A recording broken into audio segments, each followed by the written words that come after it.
हमारे पास क्या है, एब्स्ट्रैक्ट अलजेब्रा का ही क्वेश्चन है, यानी सी पार्ट से क्वेश्चन है ये।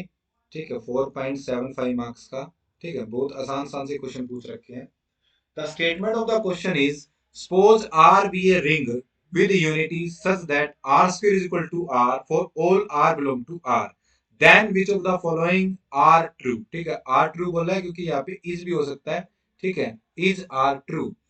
ठीक है, पहला ऑप्शन बोलता है कि r is never an integral domain, r कभी इंटीग्रल डोमेन बनेगा ही नहीं। ऑप्शन बी में बोलता है r is commutative.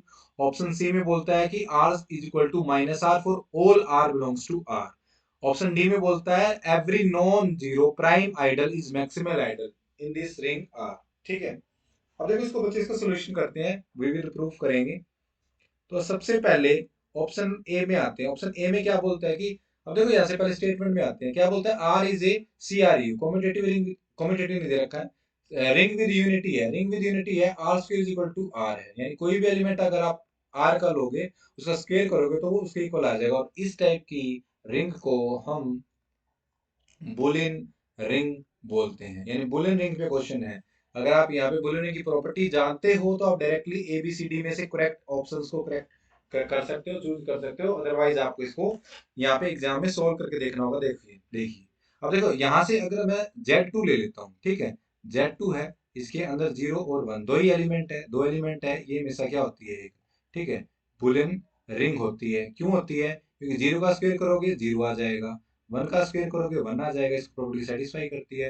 And we know 2 2 is a prime number, 2 prime number है, and this implies that Z2 is an integral domain, ID बन जाएगी। लेकिन फर्स्ट ऑप्शन में क्या बोलता है, फर्स्ट ऑप्शन में बोलता है कि R is never an integral domain. इसका मतलब जो ऑप्शन ए है वो गलत हो जाएगा। यहाँ से ऑप्शन ए को हम क्या कर देंगे, डिस्कार्ड कर देंगे। ठीक है, अब ए का काम तो हो चुका, अब यहाँ पे बी पार्ट पे आइए। बी में क्या बोलता है, आर इज कॉम्यूटेटिव। ठीक है, कॉम्यूटेटिव है नहीं है, कॉम्यूटेटिव के लिए हम क्या करेंगे, एक्स और वाई दो एलिमेंट लेंगे आर के। अगर हम ये प्रूव कर दें, टू प्रूव, ठीक है, x y is equal to y x, ठीक है, ये हो जाएगा तो कॉम्यूटेटिव रिंग हो जाएगी। तो इसके लिए हम क्या करेंगे, consider consider x plus y, ये भी किसके अंदर होगा, आर के अंदर होगा। ठीक है, अब एक्स प्लस वाई का हम स्क्वायर करें यहाँ से, ठीक है, एक्स प्लस वाई का स्क्वायर करें तो ये किसके इक्वल हो जाएगा, किसके इक्वल आएगा, एक्स प्लस वाई के इक्वल, क्योंकि हमारे पास प्रॉपर्टी है कि कोई भी आर का एलिमेंट होगा तो उसका स्क्वायर उसके इक्वल होगा। नाउ लेफ्ट हैंड साइड को एक्सपेंड करेंगे, it is x square plus y square plus x y plus y x is equal to x plus y. Now given that x square is equal to x and y square is equal to y, because x and y are element of R. यहाँ से क्या हो जाएगा, x plus y plus x y plus y x is equal to x plus y. ठीक है, x से x cancel, y से y cancel, then this implies that x y is equal to minus y x है।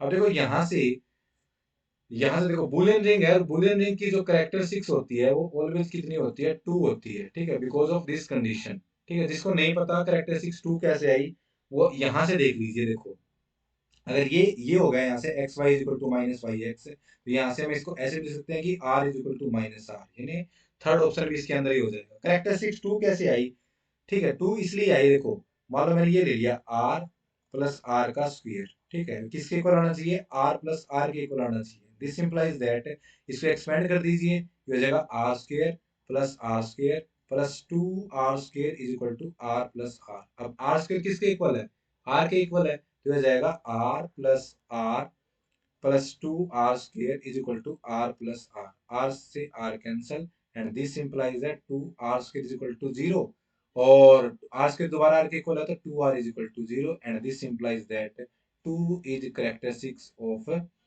ठीक है, are, are की characteristics 2 हो जाएगी। देखो x y is equal to minus y x है, तो मैं इसमें 2 y x कर दूं, 2 तो 0 के इक्वल, 0 की तरफ बिहेव करेगा, तो यहाँ से क्या आ जाएगा, x y is equal to y x, and this implies that R is commutative.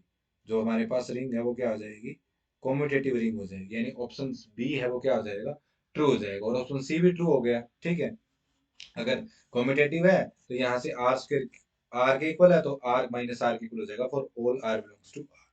Now come to the option number D. ठीक है, डी में क्या बोलता है वो, डी में ये बोल रहा है कि every non prime ideal is maximal. ठीक है, तो इसके लिए हम क्या करेंगे, देखो ऑप्शन डी पे आते हैं।